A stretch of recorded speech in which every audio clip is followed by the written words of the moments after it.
everyone. My name is Brianna. Welcome to Orin Right Now. Love, trust, generosity, and integrity. We bring to you the leaders in holistic health, people who have unique insights on the issues that we face today in this society. So today I bring you Dr. Green. He is a chiropractor and holistic health practitioner from Northern Virginia with 34 years of practice in the field. Today we're addressing depression. So, Dr. Green, welcome. Thank you. Today we're talking about depression. So, what I want to know is, from what modality are you conceptualizing depression from? From the functional medicine standpoint, I look at depression as a neurochemical and hormonal issue.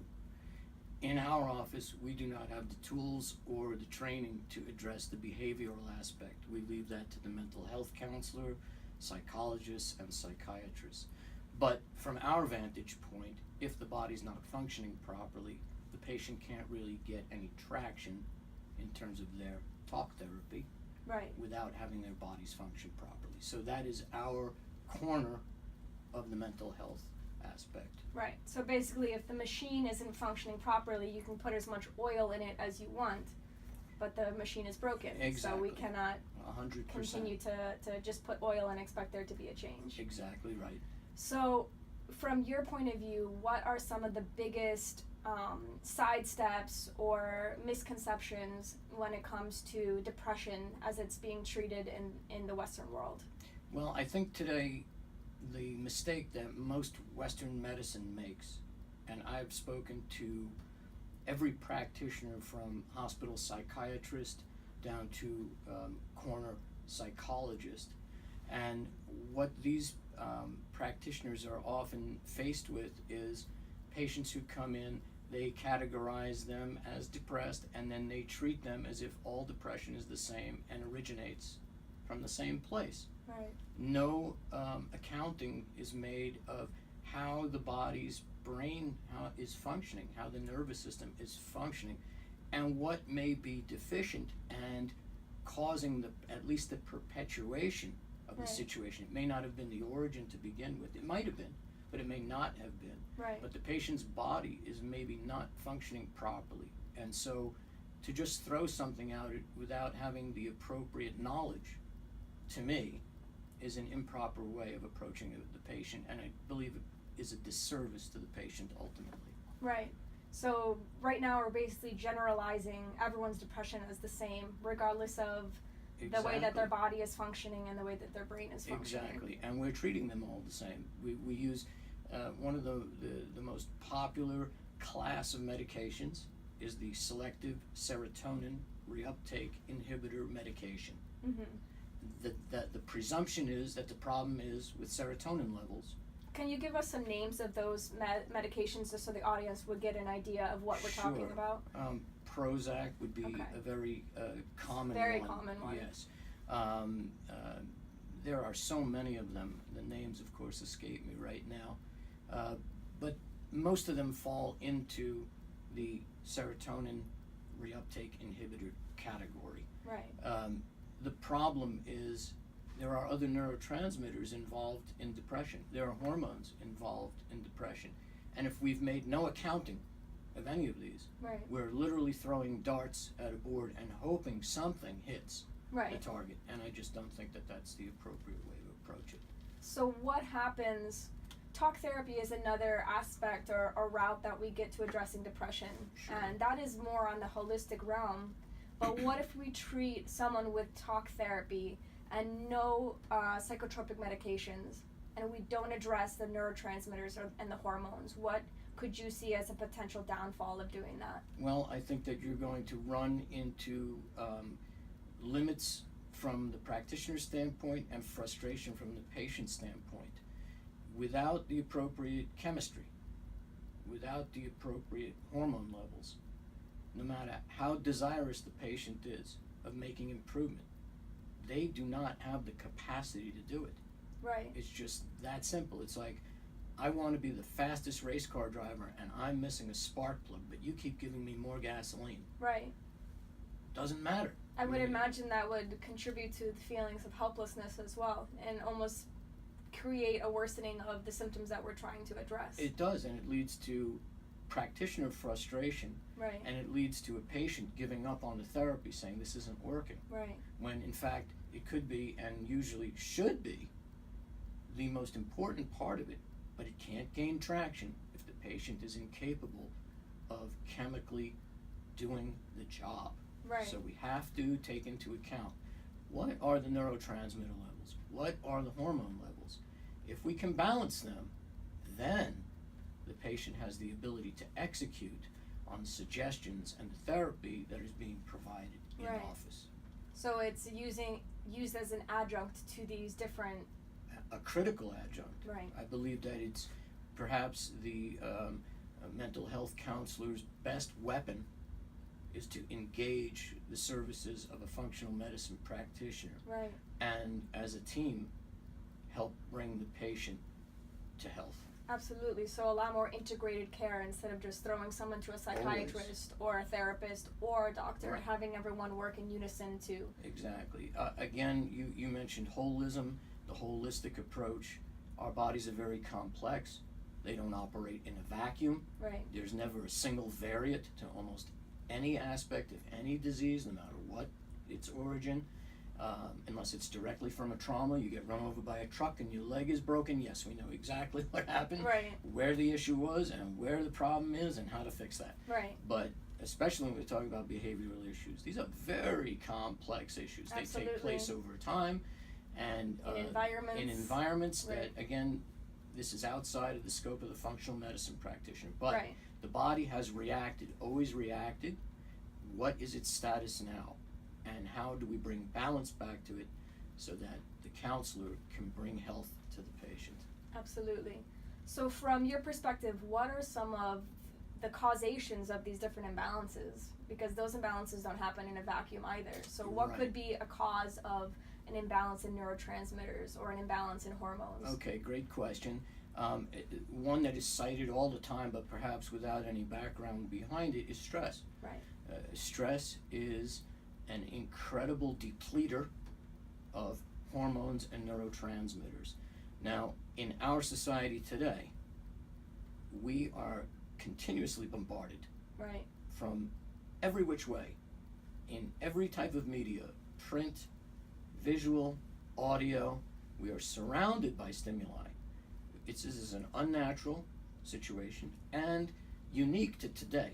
We Right. didn't have the internet in its form, at least with social media especially, a decade ago. Yes. Okay, so we are being bombarded like never before, and the body has to process and integrate all of this material constantly, over and over and over again.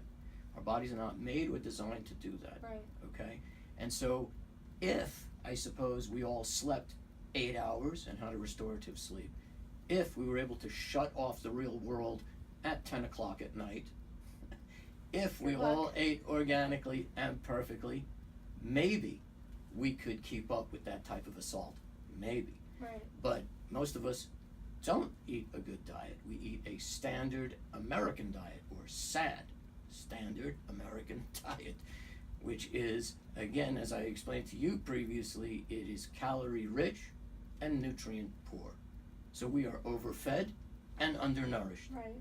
We cannot extract from that material everything we need to recreate ourselves properly. Right. It's akin to going to a junkyard and assembling a 747.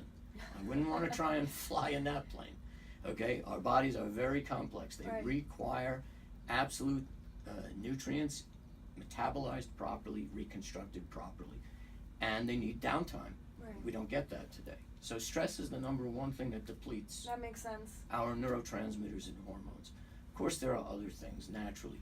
One of the things, and I believe I was speaking to you about this before, is pesticides. Pesticides are used all over to create an abundance of crops. They create these crops that even the bugs won't eat, which should be your first hint that there's a problem. Right. But these organic compounds are very deleterious to health and life. and they are one of our primary, what we call obesogens, or things that lead to obesity. Wow. Okay, they mimic hormones, usually estrogens. Okay, this is why today we're seeing more and more precocious puberty. We're seeing more and more obesity. Estrogen deposits fat. Right. Estrogens in males not only deposit fats, but it leads to tumors. Right. Too much estrogen in women leads to tumors. Right. Too early exposure to estrogens leads to precocious puberty. Look at your schoolyards now. They do not look like they did 2 decades ago, where every kid was a beanpole, Right. and it was only the kid with an endocrine problem who was obese. Yes. We have a tremendous obesity problem today with children. It is because of the standard American diet. Beyond the you know, obvious issues of self-esteem and all that comes with obesity, is there a connection between obesity and depression? Yes, absolutely. And again, I cite the changes in the way your body is operating and the depletion of neural hormones. How about we add the stress of weight shaming, body shaming on top of everything else, on Right. top of all of the demands, and then put the kid in front of one screen or another instead of outdoors in the fresh air. Right. I mean, this is just a So compounding you burn out cycle. the dopamine receptors immediately with all of the excess video Absolutely. gaming and You burn social out the mediaing. dopamine, you burn out the epinephrine, the norepinephrine, you strain the glutamate pathways. These are all neurotransmitters beyond serotonin. Right. Serotonin is not the only neural hormone. Right. It's the only one that Big Pharma knows how to manipulate. Right. So if you throw Prozac to a kid who's having a dopamine deficiency or over Exactly. exertion, then You're not doing targeting. nothing. You've missed the target. Right. You missed the target completely. Yeah. So, and on top of that, all you're doing with this class of drugs is you're allowing, let's say, your quarter tank of serotonin to last a little bit longer. You're never replacing it. Right. You're never allowing your body to build more of it or, Right. replete your stores. So eventually that medication wears off. It has diminishing marginal utility Right. or ability to work Right. at the same dosage. In the meantime, it missed the target. Right. And that leaves you seeking more, and I'm making a projection, but I'm assuming that leads to substance abuse and Self-medicating. Right, The patient is right. not getting the relief that they seek. They become frustrated. They turn to other things. Carb cravings, right. whatever it might be, addictions and compulsions all travel down that common pathway Right. as we start depleting some of these neurotransmitters. But if we don't know which one, We have an issue. we have a problem. So I know that, we're speaking to a lay audience that might not have access necessarily to these different comprehensive tests, or they might Right. not have the monetary The means. capacity. Right. So could you share a little bit about what our listeners could do, even at the most minimal level, in terms of their food or supplements, or what you could offer them that they could Right. implement immediately to start to help themselves? Okay, well, I think the thing that can be addressed immediately is diet. Now, if the body's not functioning properly, we have a limited amount we can change. But this is always your first line of attack. Right. And without knowing any specific patient in the audience, we have to generalize. So Right. in general, the first line of attack would be the diet. And what we can do is to start using more and more organic products. Right. I know that they cost more, but there is a reason. Okay, and that reason is that they're typically cultivated properly Right. in nutrient enriched instead of nutrient depleted soil. They are exposed to none or far less pesticides. Right. These are tremendous chemical stressors to the body that we're now eliminating. Right. And if we can increase our intake of these organic vegetables in the closest to raw form as possible. Now, some patients might not be able to digest raw vegetables. It bloats them up Right. because they're depleted in enzymes because of their poor diet. Right. But as close to raw as we can get, or lightly steamed, or lightly cooked in oil, olive oil for instance, Right. we can start making changes, and we can start incorporating nutrients that allows the body to rebuild and replace what's been depleted. Right. So that would be our number one. If the patient has problems digesting, the use of a broad spectrum enzyme, which can be purchased over the counter, you do not need a prescription for it. It does have to be a good product, Right. but it can help the patient digest without the discomfort So and allow them to extract. I'm sorry to interrupt, but I know that you actually have your own line that you've created. Yes, I have my own line of nutrients. It's called Precision Nutrition. This particular product is called Digestion Master. It is a broad pH enzyme, and that allows you to, it doesn't matter what functional level you are at, Right. it will work for you, and it will attack the main categories: fats, fibers, carbohydrates, and proteins, and has individual enzymes that help you digest each class of that food properly without discomfort, and that allows your body to extract all of the goodness, the nutrients, the vitamins, the minerals from the food that you're selecting so carefully. Right. So it's actually a way of maximizing what you're investing in. Right. Okay, which is The yourself, organic food. the Right. organic food, Right. ultimately. And So that's but one product that can be useful. it would make sense to me that, you would have to address the digestion in the food, because in order to fuel these deficiencies that we're having, you have to have, Always. you can't fuel a Ferrari with, 83 gas. No way. You are a high performance engine, you're exactly right. And you do need to be able to have quality fuel. If you don't, you're gonna be doing that top, pop. You're gonna be getting the backfires Right. and the chugging and the stalling, et cetera, et cetera. It's Right. an apt metaphor for the way the body does operate in that regard.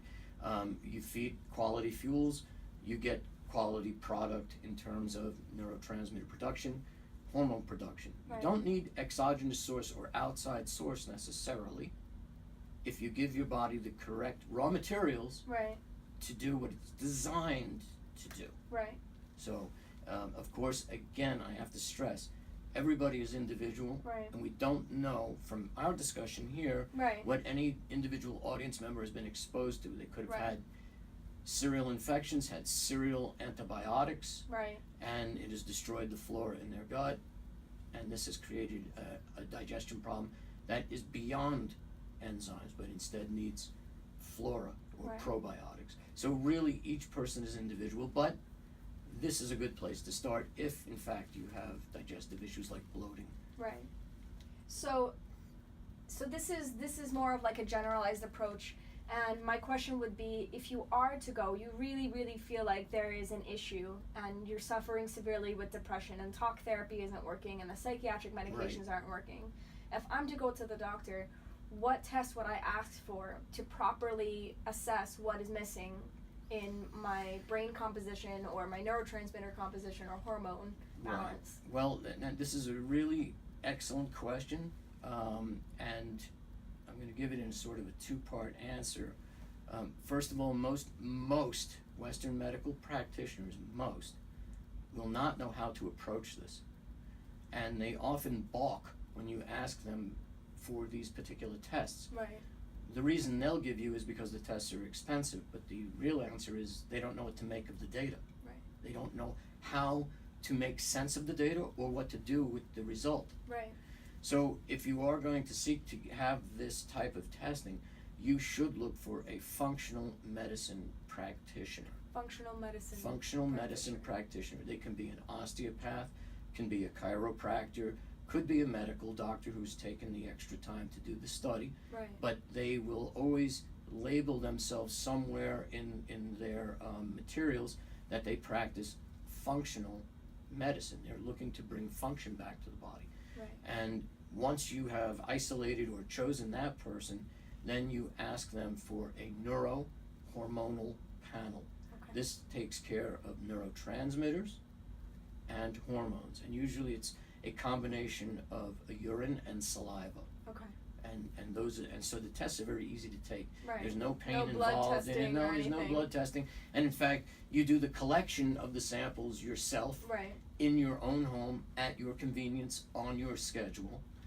The laboratories are located all over the United States, so you're usually given a kit, and then the kit is sent to the lab. The results are reported directly back to your chosen physician, and the physician will interpret the results and typically discuss with you, these are the findings, this is some of the reasons why you feel the way you do. Right. And this is what we can do to bring balance back to your body. Right.